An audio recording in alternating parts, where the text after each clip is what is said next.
और इधर आज बीजेपी का 43वां बर्थडे था। अगले साल जब बीजेपी अपना 44वां स्थापना दिवस मना रही होगी, देश में आम चुनाव चल रहे होंगे, जिसमें मोदी ने बीजेपी के लिए 400 सीट का लक्ष्य तय किया हुआ है। इससे पहले हिंदुस्तान के चुनावी इतिहास में सिर्फ एक बार कोई पार्टी 400 के पार गई है। वो साल था 1984, जब कांग्रेस ने 400 से ज्यादा सीटें जीती थी, और वही साल था जब बीजेपी ने सिर्फ 2 सीट जीती थी। यानी जब बीजेपी का लो था तब कांग्रेस अपने पीक पर थी, और अब बीजेपी का गोल्डन पीरियड चल रहा है तो कांग्रेस अपने लो पर है।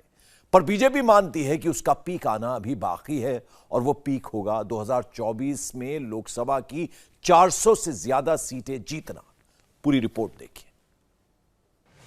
भारत के पश्चिमी घाट को मंडित करने वाले महासागर के किनारे खड़े होकर मैं ये भविष्यवाणी करने का साहस करता हूं, अंधेरा छटेगा, सूरज निकलेगा, कमल खिलेगा। बहुत बहुत धन्यवाद।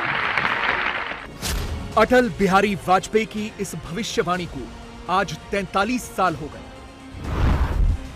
तारीख थी 6 अप्रैल और साल था 1980। जगह थी मुंबई। अवसर था बीजेपी की स्थापना का। आज सिर्फ 43 वर्षों में बीजेपी पूरी दुनिया की सबसे बड़ी राजनीतिक पार्टी बन गई है। देश में 2 बार से बीजेपी की पूर्ण बहुमत की सरकार है। लोकसभा में बीजेपी के पास 302 सांसद हैं। राज्यसभा में बीजेपी के 93 सांसद हैं। पूरे देश भर में बीजेपी के 1420 विधायक हैं, और देश के 16 राज्यों में बीजेपी और सहयोगियों की सरकार है। देश के 16 राज्य बीजेपी के भगवा रंग में रंगे हुए दिखते हैं। लेकिन सिर्फ 39 साल पहले तक पूरे देश से बीजेपी का सूपड़ा साफ था। 1984 में जब चुनाव हुए तो बीजेपी को सिर्फ 2 सीटें मिली थी, एक गुजरात की मेहसाणा और दूसरी आंध्र प्रदेश की हनामकोंडा। तो सिर्फ 2 सीट से 303 सीटों तक कैसे पहुंची बीजेपी? 2 सीट से 400 सीट तक पहुंचने का सपना कैसे देख रही है बीजेपी? यह सब समझने के लिए आपको बीजेपी के इतिहास में चलना होगा, जिसकी शुरुआत होती है जनसंघ से। तारीख थी 21 अक्टूबर 1951।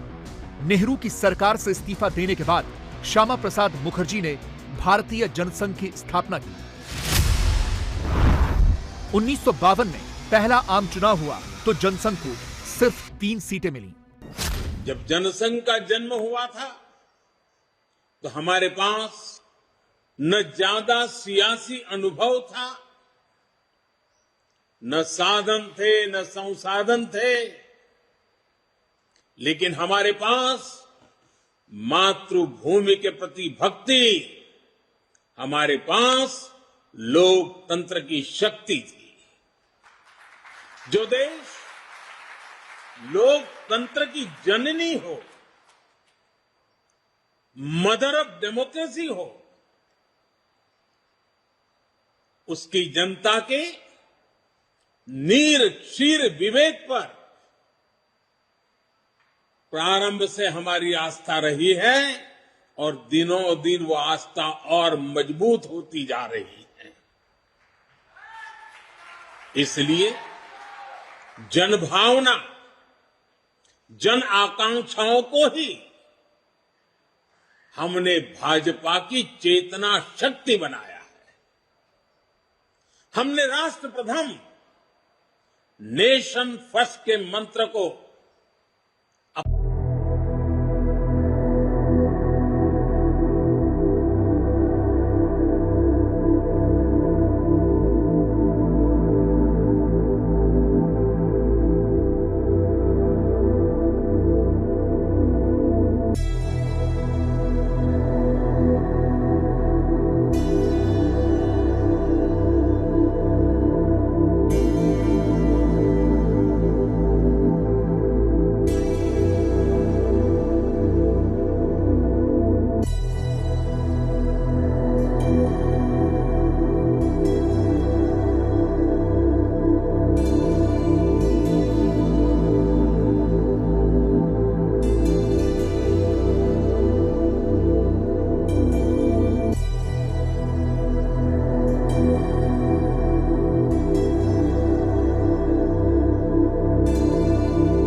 चुना गया 6 अप्रैल का, जब समंदर के किनारे ही 1930 में गांधी जी ने दांडी यात्रा के बाद नमक बनाकर काला कानून तोड़ा था। उसी दिन मुंबई में नई पार्टी की स्थापना की गई। पार्टी का नाम रखा गया भारतीय जनता पार्टी और अध्यक्ष बने अटल बिहारी वाजपेयी। बीजेपी कांग्रेस को टक्कर देने की पूरी तैयारी कर रही थी, लेकिन तभी 1984 में प्रधानमंत्री इंदिरा गांधी की हत्या हो गई। इसके बाद हुए चुनाव में कांग्रेस सहानुभूति की लहर पर सवार होकर उतरी थी और इसका सबसे बड़ा शिकार बीजेपी को होना पड़ा। कांग्रेस को पूरे देश में 404 सीटें मिली थीं और बीजेपी को सिर्फ 2 सीटें। इस हार का दर्द बीजेपी के लिए बहुत मुश्किल भरा था। सभी दिग्गज हार गए थे, यहां तक कि अटल बिहारी वाजपेयी भी चुनाव हार गए। ऐसे में बीजेपी ने अपने रुख में बड़ा परिवर्तन किया। बीजेपी ने लाल कृष्ण आडवाणी को अध्यक्ष बनाया। अगले 3 साल आडवाणी ने बीजेपी को एक आंदोलनकारी पार्टी में तब्दील कर दिया। नतीजा यह रहा कि 1989 में बीजेपी की 85 सीटें आईं, यानी पिछली बार से 83 सीटें ज्यादा।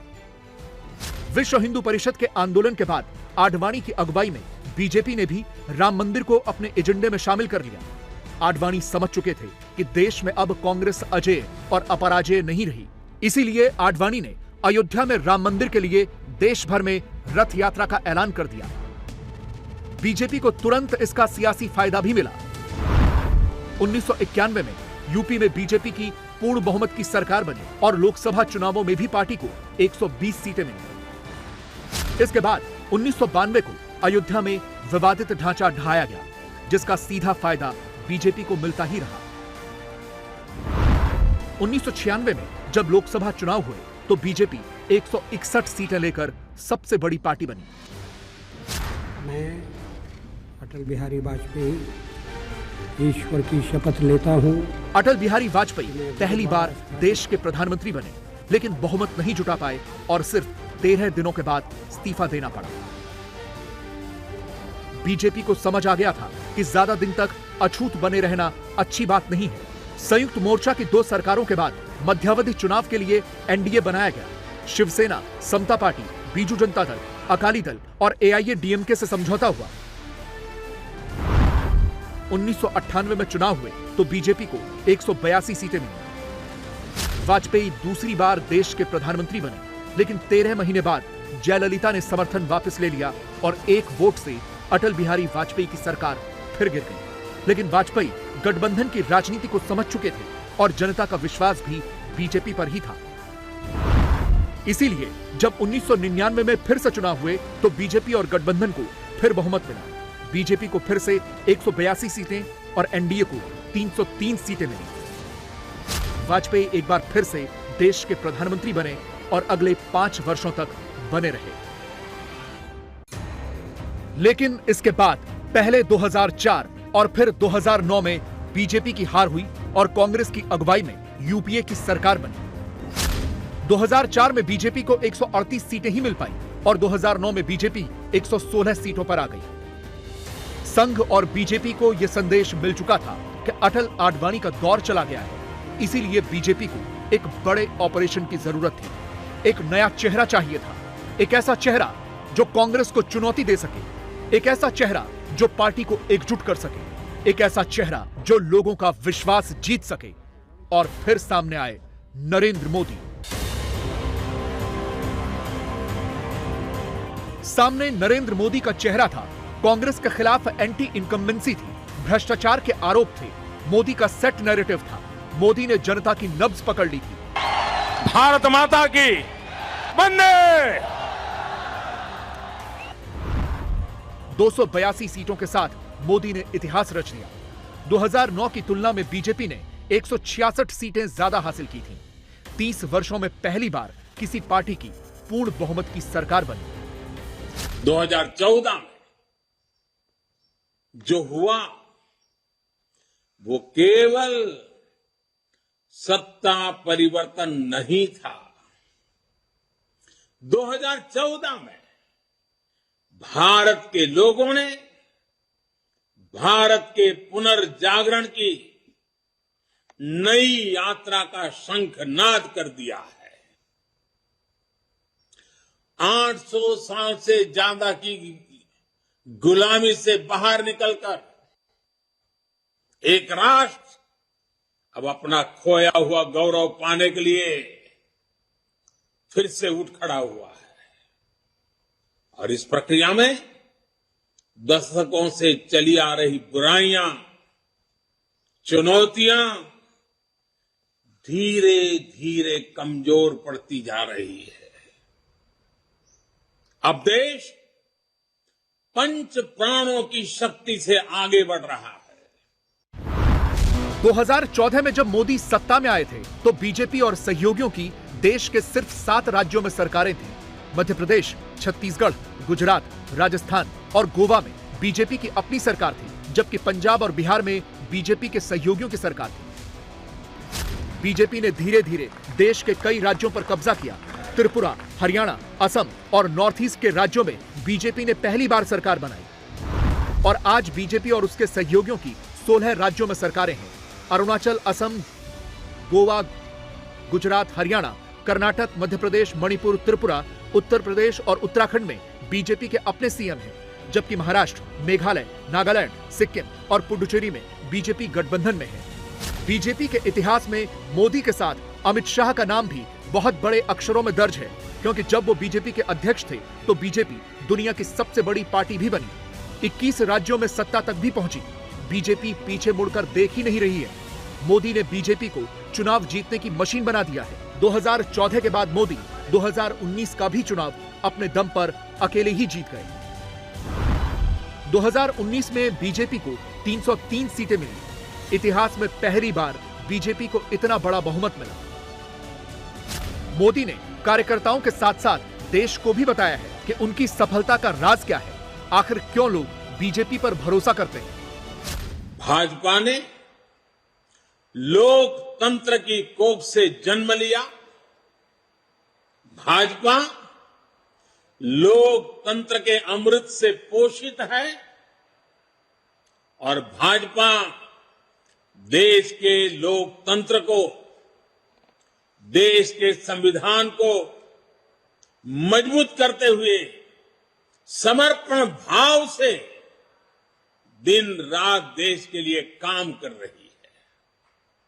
साथियों, हमारा समर्पण है मां भारती को, हमारा समर्पण है देश के कोटि कोटि जनों को, हमारा समर्पण है देश के संविधान को। साथियों, आज भाजपा विकास का पर्याय है, विश्वास का पर्याय है, नए विचार का पर्याय है और देश की विजय यात्रा का भी एक मुख्य सेवक बनकर के अपनी भूमिका निभाता रहा। मोदी की अगुवाई में बीजेपी एक एक करके अपने एजेंडे पूरे कर रही है, चाहे कश्मीर से अनुच्छेद 370 हटाना हो या फिर अब अयोध्या में भव्य राम मंदिर का निर्माण, जो 2024 से पहले तैयार हो जाएगा। बीजेपी को विश्वास है कि 2024 में वो 400 के पार पहुंच जाएगी। इंडिया टीवी हर वक्त हर जगह डाउनलोड करने के लिए सर्च करें India TV news Google play store या ऐप स्टोर पर।